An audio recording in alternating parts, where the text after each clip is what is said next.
Que Deus nos abençoe poderosamente. Sempre muito bom estarmos juntos na casa de Deus. Que bom que você veio adorar o Senhor. Hoje de manhã já tivemos aqui uma programação legal com o Ministério da Família, teve um café da manhã e tal. Tem alguém aqui que estava no café da manhã? De manhã? Deixa eu ver. Opa, temos alguns que tiveram. Foi muito gostoso. E que bom que você aceitou o apelo para podermos estar juntos aqui, continuando o nosso estudo. Para aqueles que participaram conosco, semana passada a gente deu uma pausa, mas começamos na semana passada uma série sobre um livro que eu gosto muito. É um livro que eu li na minha adolescência, já reli ele algumas vezes, é um livro fininho, mas é um livro muito legal. O meu livro favorito da série de Espírito e Profecia é um livro chamado Desejar Todas as Nações. Todo mundo já teve encontro com este livro. Mas o Desejar Todas as Nações, ele fez questão de não abordar de maneira muito intensa dois temas de Jesus, que foi as parábolas que ele contou e os discursos que ele fez. Por quê? Porque são temas tão abrangentes que foi necessário fazer outros livros específicos sobre estes assuntos. Então você tem o livro Parábolas de Jesus, que é um ótimo livro, e o livro Maior Discurso de Cristo. E o Maior Discurso de Cristo, o Sermão da Montanha, amigos, é sem dúvida um dos momentos mais importantes do ministério de Jesus. E como eu oro para que esta igreja entenda o que este sermão tem a ver comigo e com você. E é sobre isso que vamos continuar falando hoje. Para quem não assistiu o primeiro tema, onde eu dei a introdução ao Sermão da Montanha, assista no nosso canal no YouTube sobre o Maior Discurso de Cristo. Vamos lá? Então pega a sua Bíblia e já abra aí a sua Bíblia, por favor, no livro de Mateus. Mateus, capítulo de número 5. Deixa eu ver onde eu deixei, está aqui. Mateus capítulo 5. Vamos lá, deixa eu dar alguns pontos aqui para a gente. Qual é o meu objetivo hoje? Nós estamos, amigos, preste bem atenção, nós estamos fazendo o estudo de um livro. Então eu vou basear a minha mensagem de hoje também em alguns trechos deste livro, porque a gente está fazendo um estudo guiado. Então eu até aconselho vocês a lerem o livro antes. Não sei se alguém aqui conseguiu ler o capítulo anteriormente. Alguém conseguiu ler? Não? Opa, temos alguns que leram um pedacinho desse livro. É importante para você, se você tem. E se você não tem o livro, você consegue de graça na internet. Então só digitar lá Maior Discurso de Cristo PDF, você consegue de graça o Maior Discurso de Cristo. Mas o objetivo é a gente conseguir entender. Mas eu quero focar este primeiro trecho do livro hoje, do sermão hoje, que é as bem-aventuranças. Eu sei que você já ouviu vários sermões sobre a bem-aventurança, mas eu quero que você saia daqui entendendo por que Jesus começou o sermão falando sobre isso. Vamos lá? Meditarmos juntos? Posso fazer mais uma oração com você? Então vamos orar.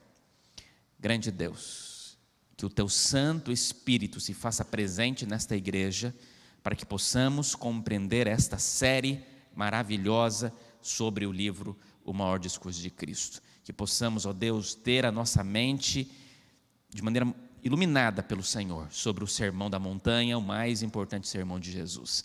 E que nesta noite possamos sair daqui dispostos a compreender os Teus propósitos para cada um de nós, em nome de Jesus. Amém?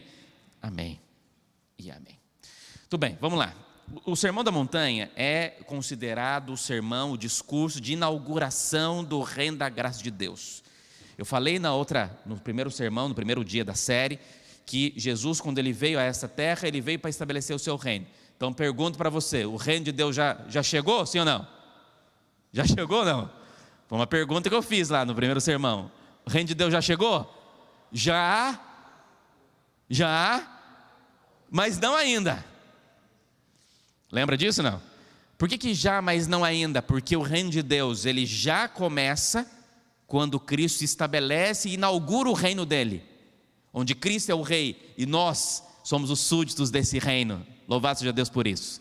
O que nós chamamos é o reino da graça de Deus, onde as portas estão abertas. Enquanto as portas da graça estão abertas, eu posso fazer parte do reino de Deus. Eu já posso pertencer ao reinado de Jesus. Amém por isso.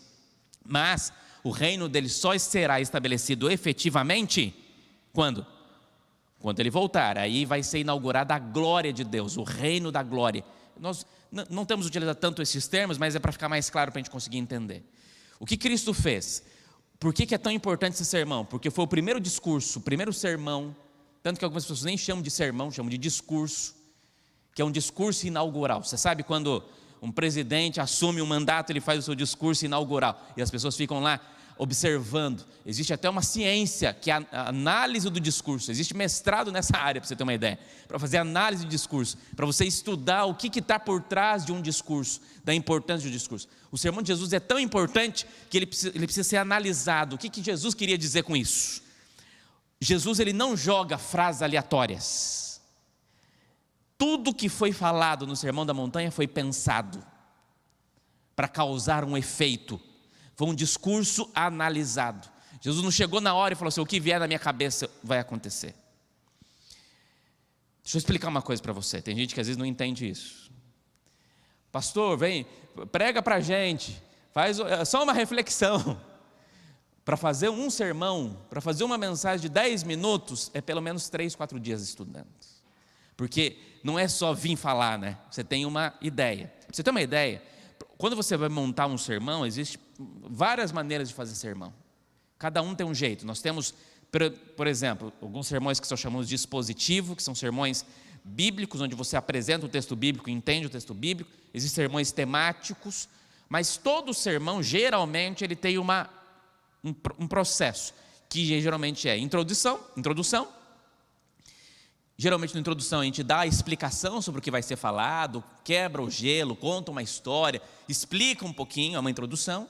Depois nós vamos para o desenvolvimento, onde o tema em si é apresentado. E por fim nós temos a conclusão. Cada um faz a conclusão do seu jeito. Eu gosto de fazer a minha conclusão com 3 lições e fazer o apelo, mais ou menos assim, mas cada um tem essa sua maneira. Jesus, ele vai fazer o seu primeiro sermão. A gente imagina que ele vai seguir esta regra. Mas aí já vem o grande detalhe: Jesus, ele não quebra essa regra. E é interessante que Jesus, ele não faz uma introdução. Você não tem uma introdução ao Sermão da Montanha. Jesus já desenvolve o tema. Ele vai direto ao assunto. Ele começa o sermão com desenvolvimento. Ele pura a introdução. Porque ele entende que o seu sermão é tão importante que ele já vai começar, ele já quebra as regras. Na verdade, todo o sermão de Jesus é meio disruptivo. Ele já quebra algumas regras claras para aquilo que vai ser apresentado. Então me permita ler com você rapidamente a primeira parte do Sermão da Montanha, que é o que nós vamos analisar de acordo com a palavra de Deus nessa noite. Mateus capítulo 5, versículo 1 diz assim: ao ver as multidões, acharam aí? Ao ver as multidões, Jesus subiu ao monte, ele se assentou e os seus discípulos se aproximaram dele. Então ele passou a ensiná-los. Então Jesus disse: bem-aventurados os pobres em espírito, porque deles é o reino dos céus. Bem-aventurados os que choram, porque serão consolados. Bem-aventurados os mansos, porque herdarão a terra. Bem-aventurados os que têm fome e sede de justiça, porque serão saciados. Bem-aventurados os misericordiosos, porque alcançarão misericórdia. Bem-aventurados os limpos de coração, porque verão a Deus. Bem-aventurados os pacificadores, porque serão chamados filhos de Deus. Bem-aventurados os perseguidos por causa da justiça, porque deles é o reino dos céus. Bem-aventurados são vocês, quando por minha causa os insultarem e os perseguirem, e mentindo disserem todo o mal contra vocês. Alegrem-se e exultem, porque é grande a sua recompensa nos céus, pois assim perseguiram os profetas que viveram antes de vocês. Vocês são o sal da terra. Ora, se o sal vier a ser insípido, como lhe restaurar o sabor? Para nada mais presta, senão para ser lançado fora e ser pisado pelos homens. Vocês são a luz do mundo. Não se pode esconder uma cidade situada no alto de uma montanha.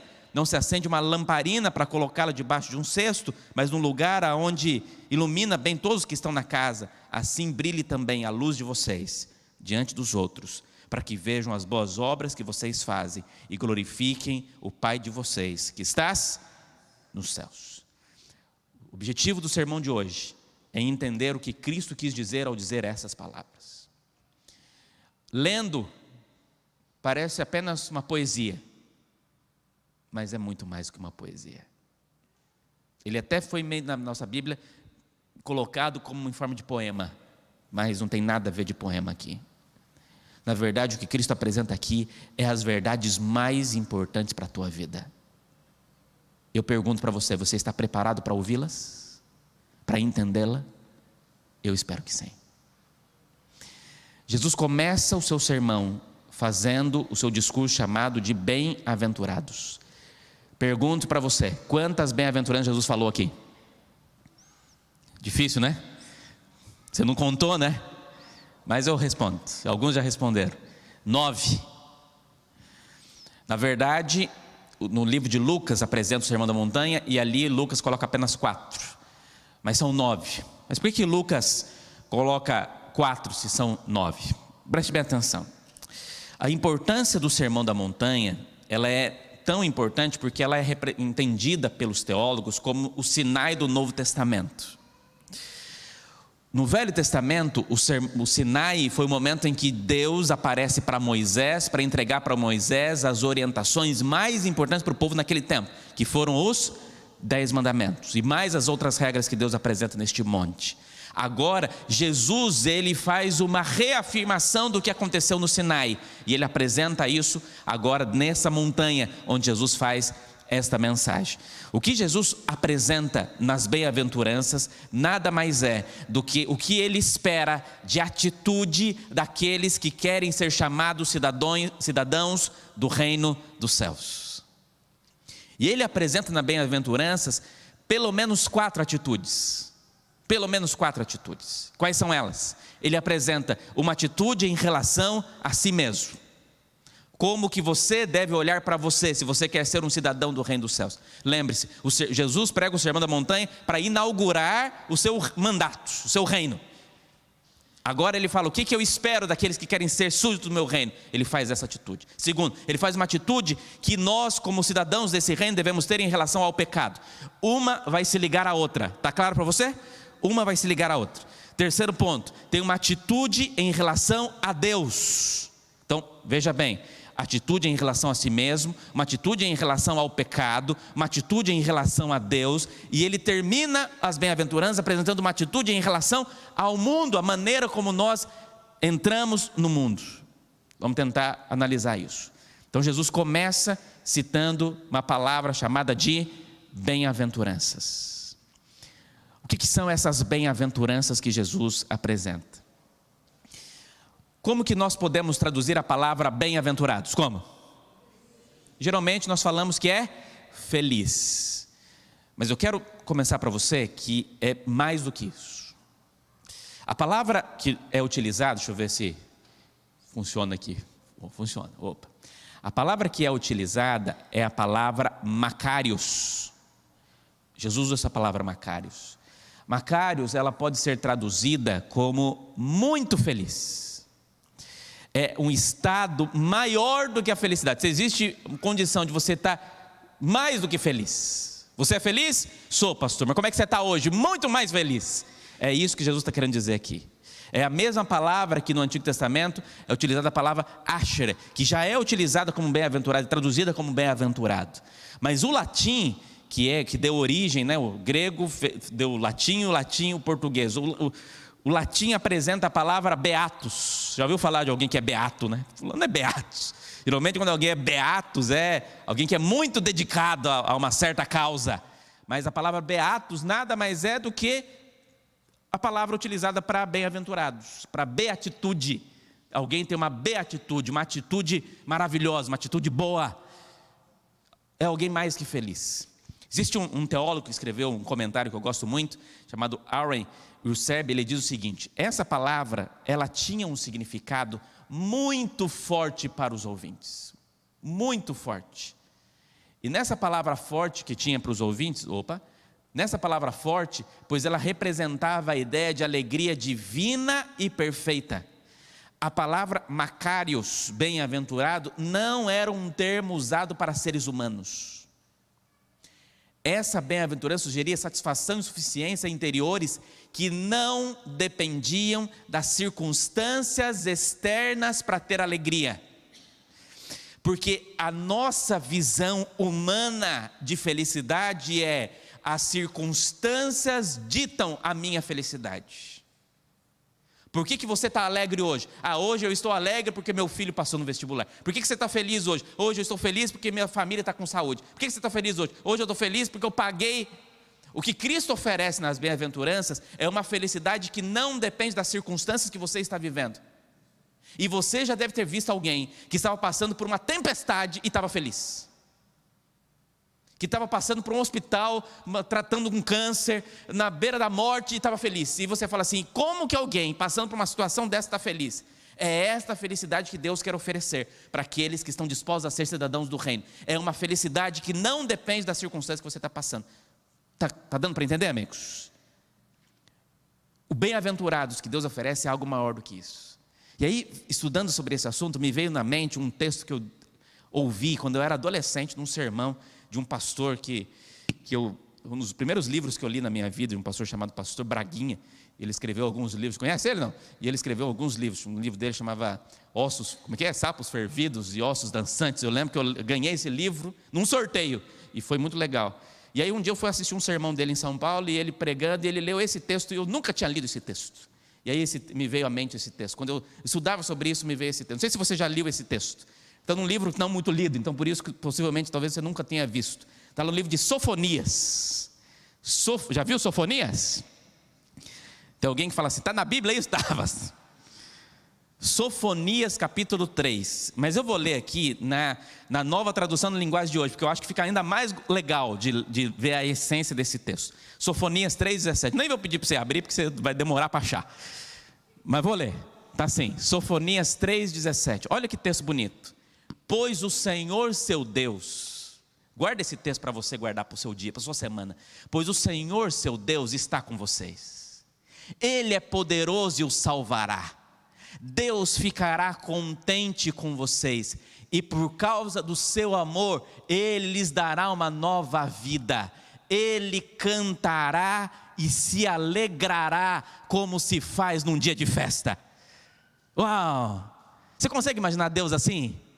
Tem gente que olha para Deus, um Deus cara fechada, carrancudo, mas aqui a Bíblia diz que Deus, quando Ele olha para os seus filhos e vê os seus filhos felizes, como é que Deus fica? Ele se alegra e canta. E aí, se você for para uma Bíblia chamada Bíblia Viva, e depois você lê na sua casa, Sofonias 3,17, na Bíblia Viva, ela diz assim, continua o texto, versículo 18, na Bíblia Viva diz assim: que barulho é esse?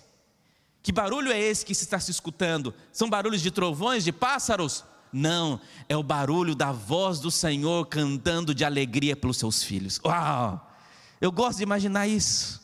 Deus numa alegria tremenda, porque Deus é um bem-aventurado, e Ele quer que os seus filhos sejam bem-aventurados também. Entendeu não? Ok, então vamos lá. O que é essa felicidade que Deus oferece? O comentário bíblico adventista diz assim: nas primeiras palavras do Sermão do Monte, Cristo enfatiza o desejo supremo de todo o coração humano, que é a felicidade. Esse desejo foi implantado pelo próprio Criador, e originalmente tinha o propósito de levá-lo a encontrar a verdadeira felicidade por meio da cooperação com o Deus que o criou. O pecado acontece quando o ser humano tenta alcançar a felicidade como um fim em si mesmo, sem considerar a obediência a Deus. Você entendeu isso não? O pecado acontece quando o ser humano pensa que ele pode ser feliz por si próprio, sem ter essa ligação com Deus.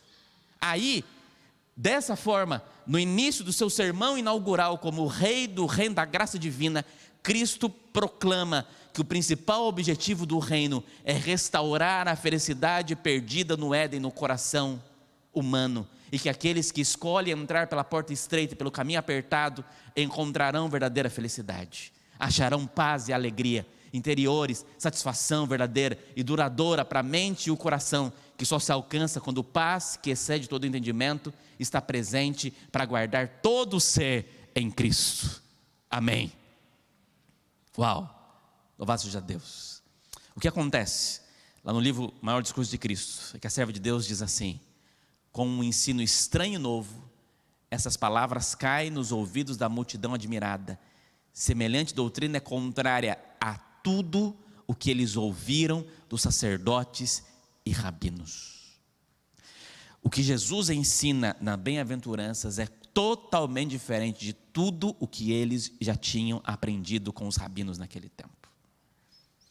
E aqui vem o maior desafio. Nós temos muito mais dificuldades para desaprender do que para aprender.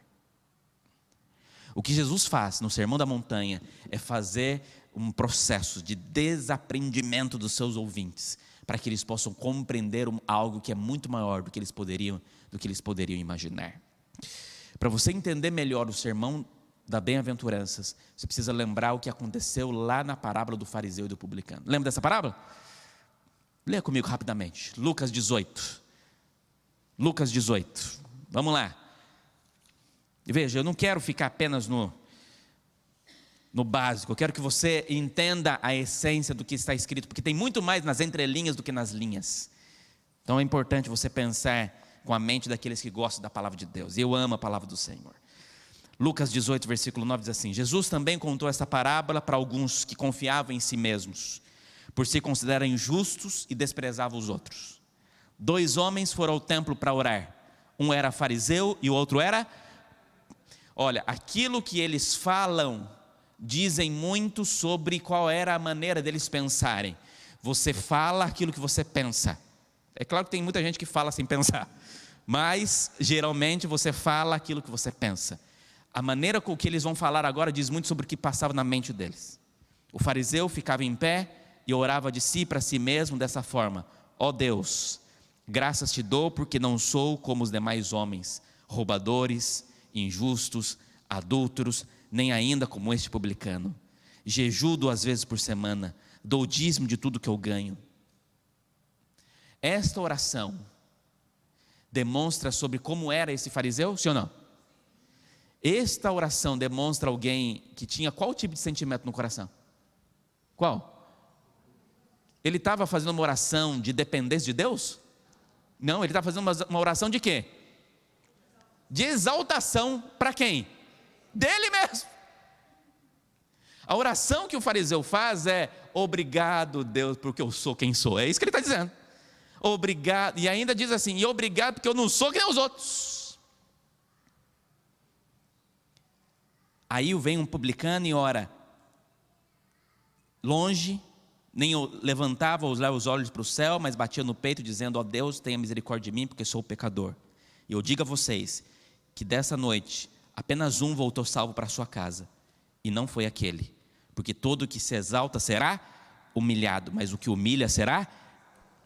Aqui Jesus apresenta uma essência muito importante para o reino de Deus, e Jesus tem tentado trabalhar isso muito no coração das pessoas, a importância de entender isso. Por isso Jesus começa a sua bem-aventuranças com a atitude que ele espera daqueles que estão começando a sua vida no reino de Deus. E a primeira atitude do seu reino é alguém que é feliz, porque reconheceu e sabe quem é.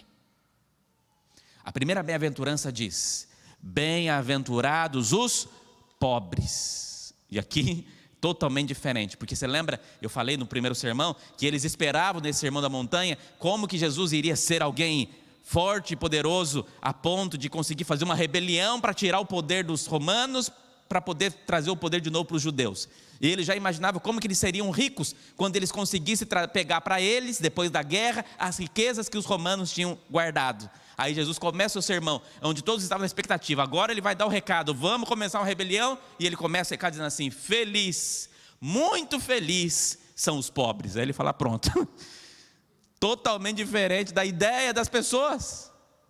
Todo mundo que estava na expectativa de ouvir um sermão de vitória, de guerra, um sermão militar, escuta um sermão de alguém falando assim: feliz é quem é pobre. E eles falam: não, isso aí é impossível. Nós não estamos preparados. Na verdade, hoje, 90% dos discursos modernos fala da importância de você buscar a riqueza. Eu não estou aqui para dizer que a riqueza é ruim. Eu prefiro dormir numa cama confortável do que no chão.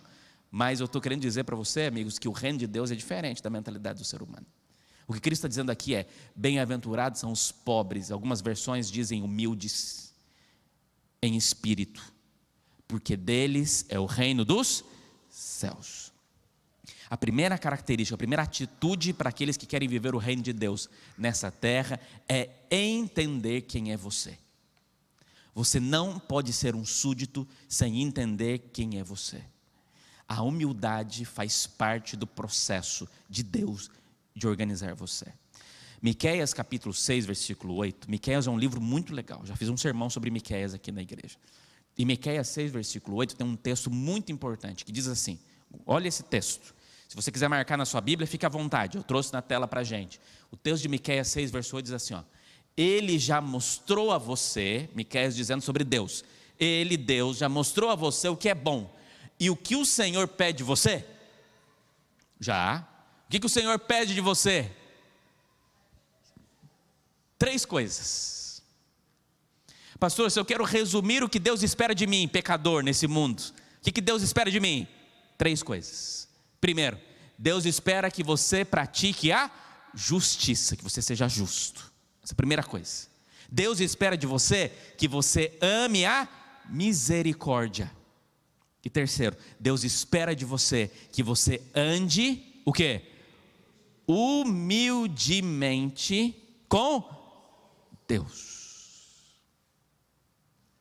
O que é andar humildemente com Deus? O que é andar humildemente com Deus? É o contrário de andar se exaltando com Deus, não é isso?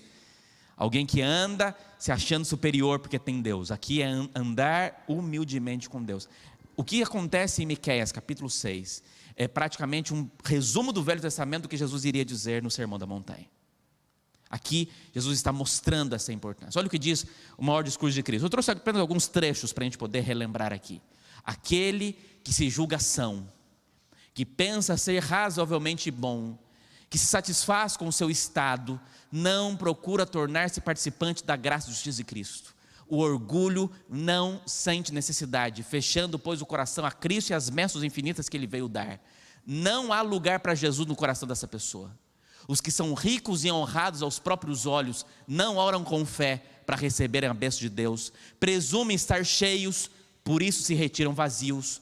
Os que sabem que não pode salvar a si mesmo, nem de si praticar qualquer ação de justiça, são os que apreciam o auxílio que Cristo pode conceder. São eles os pobres de espíritos, os quais Deus declara que são bem-aventurados. Amigos, aquele a quem Cristo perdoa, faz ele primeiro penitente, é a função do Espírito Santo convencer do pecado. Aquele cujo coração foi movido pela convicção comunicada pelo Espírito de Deus, vê que em si mesmo nenhum bem existe. Vêem que tudo o que já fizeram está misturado com o próprio eu e o pecado, e como pobre publicano ficam à distância, não ousam erguer os olhos aos céus e clamam: ó Deus, tem misericórdia de mim, porque sou pecador. A primeira característica que Deus espera daqueles que querem fazer parte do reino de Deus é entender quem é. E ao entender quem é, reconhece que o seu pecado, na verdade, deveria te fazer olhar ainda mais fundo para aquele que pode tirar o pecado que habita em você. Reconhecer a sua importância de ser humilde com Deus. E precisamos de pessoas que são mais humildes com Deus. Segunda bem-aventuranças. Depois de Jesus falar sobre o que Deus espera daqueles consigo mesmo, agora Deus fala sobre o que Deus espera dos seus súditos para com o pecado. Por que com o pecado? E aqui Jesus fala alguns pontos. Primeiro, Jesus diz: bem-aventurados são aqueles que choram, porque serão consolados. Choram por causa de quê? Ninguém gosta de chorar. Você gosta de chorar? Chorar diz que faz careta e entope o nariz, já dizia minha avó. É claro que tem momentos que a gente chora, mas tem vários motivos para chorar. Você chora de alegria. Quem já chorou de alegria? Eu já chorei de alegria. Já chorei porque o Espírito Santo tocou no meu coração. Eu sou chorão mesmo, choro mesmo. Mas chorar de tristeza, chorar de angústia não é legal. Chorar de medo, quem já chorou de medo? Mas aqui Jesus diz que felizes, muito felizes são aqueles que choram, porque serão consolados. O que Cristo está querendo dizer aqui?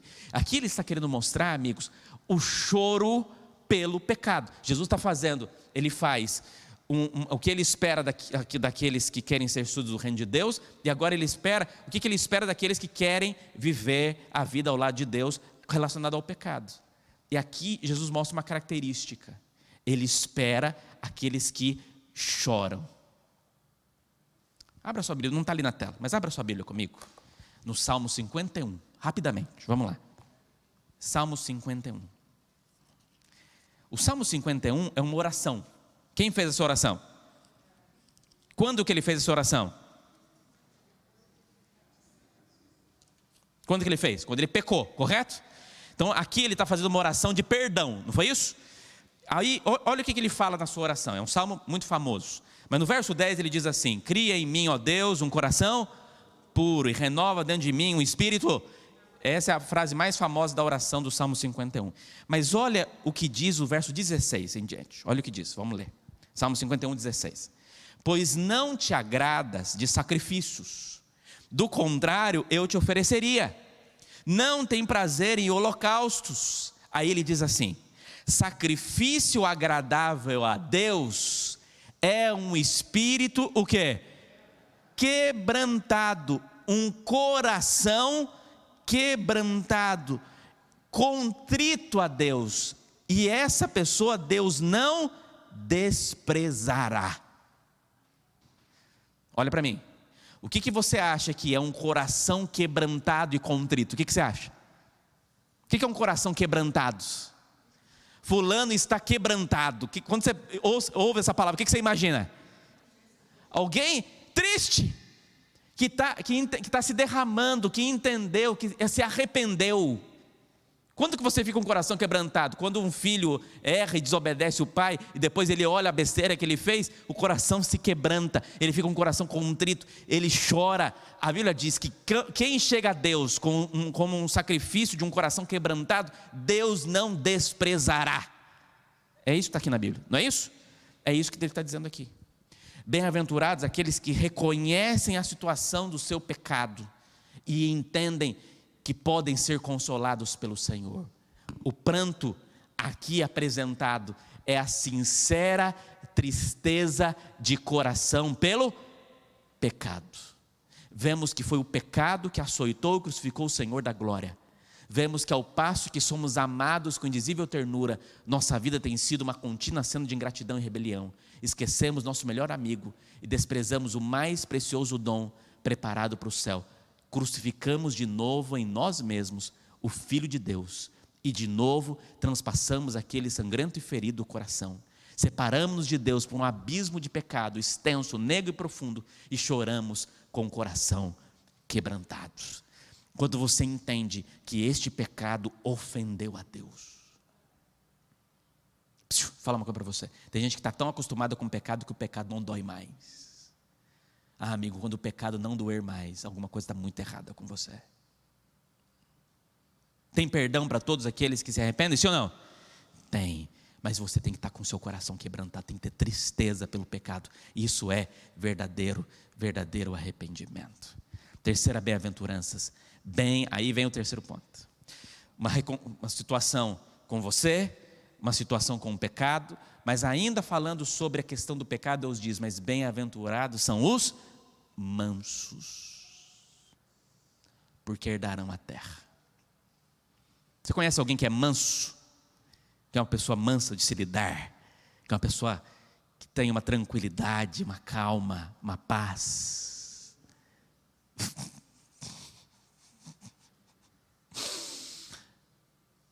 Ai, ai. A Bíblia diz que felizes são os mansos, porque herdarão a terra. Tinha um homem na Bíblia. Quem é? Jó, não. Podia ser Jó. Mas o homem mais manso que a Bíblia diz que existe. Números 12, versículo 3. Moisés era um homem muito manso, mais manso do que qualquer outro sobre a... Pergunto para você, sempre foi assim? Pelo contrário. Moisés era extremamente impulsivo, a ponto de matar alguém que ele viu cometendo uma injustiça. Se você está a ponto de matar alguém que viu cometendo uma injustiça, é porque você não está manso, está bem arisco, bem nervoso. Moisés era um homem muito manso, mais do que qualquer outro. Mas como é que ele se tornou manso? Porque Deus precisou fazê-lo ser manso. Você entendeu isso, não? E quanto tempo ele demorou para ele aprender a ser manso? Quanto tempo? No mínimo 40 anos. Deus pegou ele lá do Egito e mandou ele para onde? Para o deserto. E ele ficou no deserto cuidando de quê? De ovelhas, para as ovelhas ser o professor dele. Não existe nenhum animal na terra mais manso do que as ovelhas. Ela é tão mansa que chega a ser ingênua. Precisa de alguém protegendo o tempo todo. Mas ele aprendeu com as ovelhas a ser manso. E só quando ele foi manso, ele conseguiu ser líder do povo de Deus. Moisés era um homem muito manso. Olha o que Jesus disse. Jesus diz assim: Tomem sobre vocês o meu jugo e aprendam de mim, porque eu, Jesus dizendo, sou manso e humilde de coração, e ao vocês aprenderem de mim, vocês encontrarão descanso para suas almas. Deus espera que os seus filhos aprendam a mansidão, é um fruto do Espírito, ao aprender isso com Jesus. Através das bem-aventuranças, uma progressão na experiência cristã, os que sentiram sua necessidade de Cristo, os que choram por causa do pecado e se sentaram com Cristo na escola da aflição, hão de com o divino mestre aprender a ser mansos, aprender o processo da mansidão, sempre que é nutrida, torna as famílias da terra uma parte da grande família do céu. Humildade de coração, aquela mansidão que é o fruto de permanecer em Cristo, é o verdadeiro segredo da bênção. Uau, louvado seja Deus. Quarto ponto, bem-aventurados. Está claro para vocês até aqui, amigos? Está vendo que é um crescente? Você reconhece quem você é, você chora pelo pecado, o seu choro te deixa manso, acalma o teu coração, e aí agora você tem fome e sede de justiça. E aqueles que têm fome e sede de justiça serão, a promessa de Deus é que eles serão saciados. Amigo, você tem que sair daqui entendendo isso em nome de Jesus Cristo, para ter valido a pena você sair de casa para vir para a igreja hoje. Você reconhece quem você é e tem humildade, pobreza de espírito, reconhecendo que você não é nada, mas Cristo é tudo. Você agora chora porque o pecado ofende o coração de Deus, e se ofende a Deus, ofende a você. Você chora pelo pecado. Agora Deus te transforma em alguém mais manso. As pessoas olham para você e percebem em você alguém que tem um coração mais manso. Aí agora você vai ter fome e sede demais. Você não reconhece apenas o que você tem, você quer agora viver mais de Deus, mais do Senhor, mais da justiça de Deus. Que diz o livro Maior Discurso de Cristo: justiça é a santidade, semelhança com Deus. Não é por meio de penosas lutas ou fadiga lida, nem das dádivas ou sacrifícios que alcançamos a justiça. Ela é, porém, gratuitamente dada a toda a alma que dele tem fome e sede. Como precisamos de alimento para sustentar nossas forças físicas, assim necessitamos de Cristo, porque Ele é o pão do céu, para manter a vida espiritual e comunicar forças para efetuar as obras de Deus. Quem vai a Deus com fome serão saciados por Jesus Cristo. Você tem fome de Deus? Você tem sede de Deus? Tá. Depois que você teve fome e sede de Deus, o quinto passo é: felizes são os misericordiosos, porque eles alcançarão o quê? Misericórdia. Você recebe aquilo que você oferece também. Aí Jesus te ensina a ter misericórdia, a ser alguém de misericórdia. Olha o que diz o Maior Discurso de Cristo: o coração do homem, olha isso, guarda esse texto. O coração do homem é por natureza frio, escuro, desagradável. Sempre que alguém manifeste o espírito de misericórdia e perdão, fala não de si mesmo, mas mediante a influência do divino Espírito a mover-lhe o coração. Nós o amamos a Ele porque Ele nos amou primeiro. O próprio Deus é a fonte de toda misericórdia, seu nome é misericordioso e piedoso. Mas olha isso, Ele não nos trata segundo os nossos merecimentos. Ele não indaga se somos dignos de seu amor, mas derrama sobre nós as riquezas desse amor, a fim de nos fazer dignos. Deus não é vingativo, Ele não busca punir, mas redimir. Mesmo a severidade que mostra por meio de suas providências é manifestada para a salvação dos extraviados. Intensamente anela Ele aliviar as misérias dos homens e aplicar-lhes as feridas de seu bálsamo. É verdade que Deus ao culpado não tem por inocente, mas Ele quer tirar a culpa. Os misericordiosos são participantes da natureza divina e neles encontra expressão e compassivo amor de Deus. Todos aqueles cujo coração está em harmonia com o coração do infinito amor buscarão reaver e não condenar. A presença permanente de Cristo na alma é uma fonte que jamais secará. Onde Ele habita haverá uma torrente de beneficência. Amém? Eu tive um pastor que me marcou muito, e ele tinha uma frase que ele dizia assim: se eu errar, que seja para o lado da misericórdia. Eu sei que às vezes a nossa tendência é querer metralhar, né? Ser justo demais, e é importante também, mas que a misericórdia sempre encontre morada no seu coração. Sexto ponto: bem-aventurados são os limpos de coração, porque eles verão a Deus. Pureza de coração é algo difícil nesse mundo, mas ter um coração limpo dá acesso a você enxergar o Senhor. Só os de coração puro terão condições de enxergar o Senhor.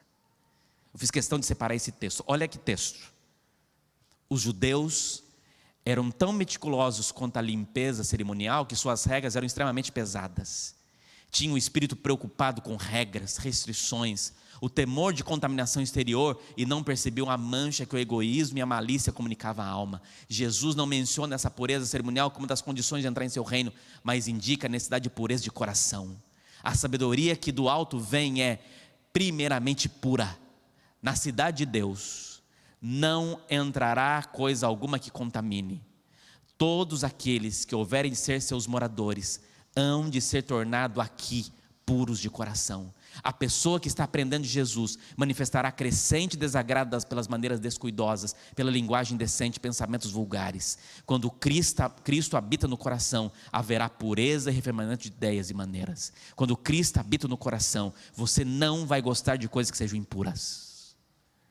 E eu sei que é difícil hoje em dia, mas a gente não pode, olha aqui, você não pode se acostumar com a impureza.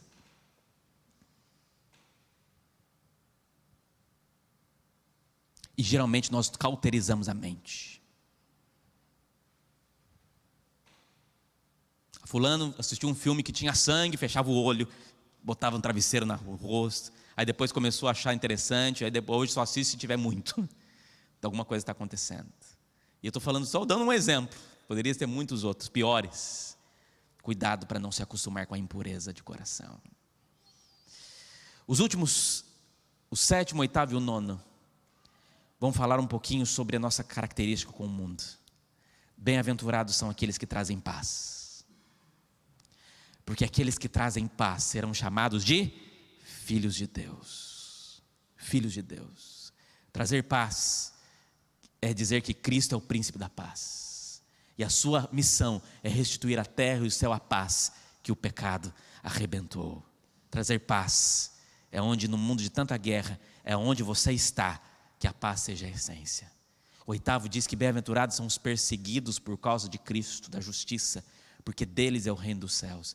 E o nono diz que bem-aventurados são vocês, quando por minha causa os insultarem, os perseguirem, e mentindo disserem todo mal contra vocês. Alegrem-se, exultem, porque é grande a sua recompensa nos céus, pois assim perseguiram os profetas que viveram antes de vocês. Pastor, eu estou servindo a Deus e minha vida está passando por muita perseguição. Alegre-se, eu sei, é difícil, mas a Bíblia diz, alegre-se, porque maior é a sua recompensa no reino dos céus. Alegre-se, porque Deus conhece o seu coração e sabe aquilo que você precisa. Eu poderia citar aqui Paulo e Silas na prisão. Ele estava preso, tinha sido açoitado, recebido chibatadas na praça, mas foi uma alegria que encheu o coração de Paulo e Silas, quando eles oravam e cantavam louvores a Deus à meia-noite na prisão de Filipos. E eles alegravam porque eles estavam presos, mas Cristo se achava ali ao seu lado, e a presença de Cristo trouxe alegria para eles mesmo no momento mais difícil da sua vida. Amigo, eu sei, é difícil passar por processo de perseguição, mas entenda, passará. O diabo não joga pedra em árvore que não tem fruto. Você está recebendo muita pedrada é porque você está dando muito fruto. Acredite, vai passar. Vai passar. Agora, me permita ler esse texto com você. Mateus, ele não colocou no Sermão da Montanha, na íntegra do Sermão da Montanha, um detalhe que Lucas apresenta. E eu preciso, para ser justo com o texto bíblico, mostrar para você que o Sermão da Montanha tem as bem-aventuranças, mas logo depois das bem-aventuranças ele faz uma citação de ais. O que são os ais? São advertências. E ele apresenta 3 ais. Olha o que diz o verso 24. Depois de ter falado as bem-aventuranças, ele diz no verso 24: mas ai de vocês, os ricos, porque vocês já receberam a consolação. Ai de vocês que agora estão fartos, porque vocês vão passar fome. E ai de vocês que agora estão rindo, porque vocês vão lamentar e chorar. Ai de vocês quando todos os elogiarem, porque os pais dessas pessoas fizeram o mesmo com os falsos profetas. Aqui é como se Cristo abrisse um parêntese depois de trazer o início da mensagem do reino, para falar especificamente para aqueles fariseus que estavam ouvindo e que estavam ali, não para aprender, mas para acusar. Jesus, ele não tem compromisso com o erro, então ele olha para aqueles que estavam ali e conheciam o coração de cada um que estava ouvindo. E ele entendia que o mesmo Deus que ensina, repreende. E precisava repreender aqueles que se achavam ricos demais, que se achavam consolados demais, que se achavam fartos demais, mas que na verdade estavam ricos e fartos de coisas que não levariam eles para o reino dos céus. Alguma coisa precisava ser mudada ali. Jesus termina essa parte do Sermão da Montanha, dessa introdução, desse começo do seu sermão, falando sobre ser sal e ser luz. Cristo termina essa parte dizendo: vocês são o sal da terra. Ora, se o sal vier a ser ínsipto, como lhe restaurar o sabor?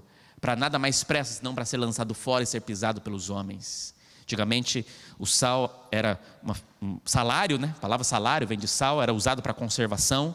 O principal motivo do sal naquela época não era nem temperar, fazia parte, mas o principal motivo do sal era conservar, não tinha geladeira, então se conservava com o sal. Mas quando o sal perdia o sabor, eles pegavam aquele excesso de sal e jogavam para derreter gelo, né? Quando nevava, o sal derrete o gelo nas estradas para ser pisado pelos homens. Vocês são o sal da terra, vocês têm a obrigação de conservar o sabor, de trazer sabor à vida, e vocês também são a luz do mundo. Vocês precisam entender que não se pode esconder uma cidade situada no alto de um monte, nem se acende uma lamparina para colocá-lo debaixo de um cesto, mas num lugar adequado, onde ilumina bem todos que estão na casa. Assim brilhe também a luz de você diante dos outros, para que vejam as boas obras que vocês fazem e glorifique o Pai de vocês que estás nos céus. Quando Jesus termina o sermão, ele diz que você é sal, porque ele entende que você foi feito para fazer a diferença onde você está. E ele diz que você é luz, porque ele entende que a sua felicidade precisa incentivar e motivar para que outras pessoas sejam felizes também. O que aprendemos com essa primeira parte do Sermão da Montanha? Eu termino. Primeiro, que Deus quer te fazer feliz. Psiu. Você é feliz? Uma pergunta difícil, né? Nós andamos a vida inteira buscando felicidade. Não sei como é que você está hoje, mas eu sei o que Deus quer para você. E eu te garanto que os súditos do reino de Deus foram criados para serem felizes. Deus quer que você saia daqui com um sorriso nos seus lábios, mesmo em meio ao caos que está vivendo. Porque o diabo pode tirar a tua família, o teu dinheiro, tua paz, mas ele não tem poder para tirar a tua fé e a felicidade que Deus botou aí dentro. Então sorria, para mostrar que o seu Deus é maior que qualquer coisa. Saia daqui, filho. Sabe por quê? Você é um bem-aventurado. Segunda lição. Pode me ajudar, Bruno, se quiser. Os súditos do reino da graça. É totalmente contrário do que as pessoas imaginam, né? São pobres de espírito, choram, são mansos, têm fome e sede de justiça, são misericordiosos, têm coração limpo, são pacificadores, sabem sofrer a perseguição, suportam o insulto e a calúnia como a perseguição. Os súditos do reino da graça têm características de pessoas que aos olhos humanos são fracos.